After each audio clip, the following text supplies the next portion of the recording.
فتح خیبر کے موقع پہ جو جانور مال غنیمت میں آئے نا، ان میں گدھا بھی تھا، گھوڑے بھی تھے، کچھ دودھ دینے والے جانور بھی تھے۔ سرکار نے طے کیا ہوا تھا کہ جب جنگ ختم ہو جائے گی تو مال غنیمت تقسیم ہوگا۔ وہ سارے جانور باندھ کر کھڑے کیے ہوئے تھے، ان میں سے ایک گدھا تھا جس کا نام سرکار نے بعد میں ایک نام رکھا باقاعدہ۔ وہ رسی چھڑا رہا تھا بار بار اور بے چین تھا اور سرکار کی طرف لپک رہا تھا۔ تو سرکار نے اپنے ایک صحابی سے فرمایا کہ اس کی رسی کھول دو، دیکھو یہ کرتا کیا ہے۔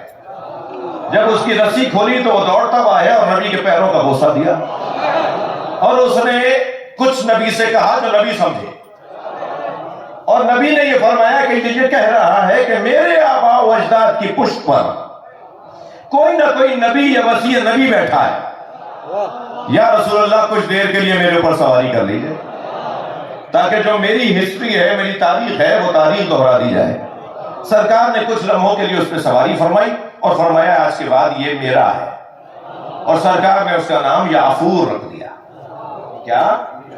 یافور۔ سرکار کے سواریوں میں ایک گدھا تھا، اس کا نام تھا یافور۔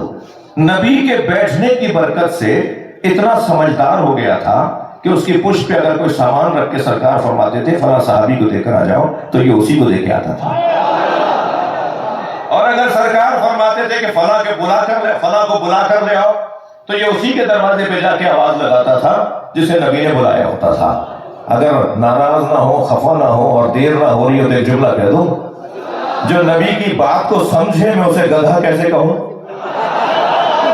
اور جو نبی کی بات کو نہ مانے میں اسے مسلمان کیسے کہوں۔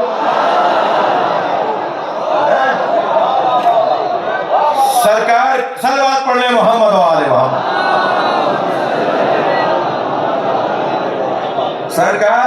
سرکار کی برکتوں اور معجزوں میں سے ایک معجزہ یہ۔ بات آگے بڑھے، غزن میں کچھ دیر آپ کے ساتھ رہا ہوں سرکار کی بارگاہ میں۔ الذین یبلغون رسالات اللہ، یہ وہ گھرانہ ہے جو اللہ کے پیغامات کو پہنچاتا ہے، جو اللہ کے پیغامات کو پہنچائے وہ وسیلہ ہے۔ جب وہ وہاں سے یہاں پیغام لا سکتا ہے تو یہاں سے بھی تو دعائیں لے جا سکتا ہے۔ تو جب میں یا علی مدد کہتا ہوں تو میں ہی تشریح کروں گا نا کہ میں کیا سمجھ کے مدد مانگتا ہوں۔ جو مدد مانگتے نہیں وہ تشریح کیسے کریں گے؟ جن کا عقیدہ نہیں ہے وہ وضاحت کیسے دیں گے؟ وضاحت تو وہ دے گا جس کا عقیدہ ہے۔ تسلی دو بھائی، مجھے تھک تو نہیں رہا بھائی، میں اگر مولا علی سے مدد مانگ رہا ہوں، یعنی آپ مانگ رہے ہیں، یعنی ہم مانگ رہے ہیں، تو ہم دلیل دیں گے نا کہ ہم کیا سمجھ کے مدد مانگ رہے ہیں۔ بدری صاحب تشریف فرمائے، میں ان سے کہوں کہ حضور مجھے 1 لاکھ روپے دے دیجئے، مجھے ضرورت ہے، صرف مثال ہے بھائی اور کچھ نہیں ہے، ہاں کہیں اور نہیں چلی جائے، فوراً اسی کاٹ دیا کہیں کلک بن نہ جائے گا جی۔ تو بدری صاحب فرمائے کہ جی اللہ سے مانگیے، اور میں ان سے کہوں کہ معاذ اللہ نہیں، میں اللہ سے نہیں مانگتا، میں تو آپ سے مانگوں گا، آپ دیں گے مجھے معاذ اللہ۔ یہ ہے کافرانہ انداز دعا، ایسا بولنے والا کافر ہے۔ اللہ کا انکار کر کے مدد مانگنا یہ کفریہ ہے۔ تھوڑی سی بھائی بات سننا میری۔ میں نے ایک دفعہ ان سے کہا کہ انہوں نے کہا یہ اللہ سے مانگے، میں نے کہا کل ضرورت پڑی تھی 6 مہینے پہلے، 2 مہینے پہلے، 1 ہفتے پہلے میں نے اللہ سے مانگ لیا تھا، اب آپ سے مانگ رہا ہوں، پھر اللہ سے مانگ لوں گا، آج آپ سے مانگ رہا ہوں۔ یہ انداز مشرکانہ ہے، وہ انداز کافرانہ، یہ انداز مشرکانہ۔ اور ایک اور بھی تو انداز ہے، میں نے کہا جی بدو صاحب مجھے پیسے چاہیے، میں نے کہا جی اللہ سے مانگیے، میں نے کہا میں اللہ ہی سے مانگ رہا ہوں۔ کہنا آپ تو مجھ سے مانگ رہے ہیں، میں نے کہا آپ کو دیا کس نے؟ اگر ہم مولا کائنات سے مدد مانگتے ہیں تو ہمیں یقین ہے کہ اللہ نے علی کو دیا، اور ہم اس سے مانگ رہے ہیں جسے اللہ نے دیا ہے۔ بھائی اگر ہم آتے ہیں تو دلیل اور میں مضبوط کر رہا ہوں، علی تو علی ہیں۔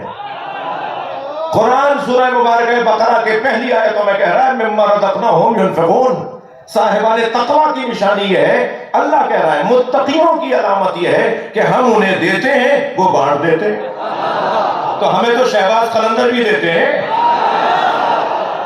ہمیں تو شاہ لطیف بھی دیتے ہیں، امام بری بھی دیتے ہیں، عبداللہ شاہ غازی بھی دیتے ہیں۔ ہر اللہ کا ولی اللہ اسے دیتا ہے، وہ بانٹ دیتا ہے۔ مگر تمہیں اگر شہباز قلندر سمجھ میں نہیں آ رہے تو علی کیسے سمجھ میں آئے گا؟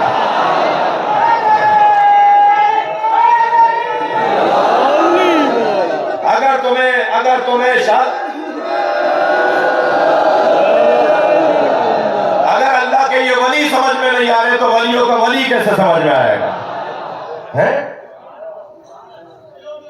یہ متقین ہے، یہ طے ہے.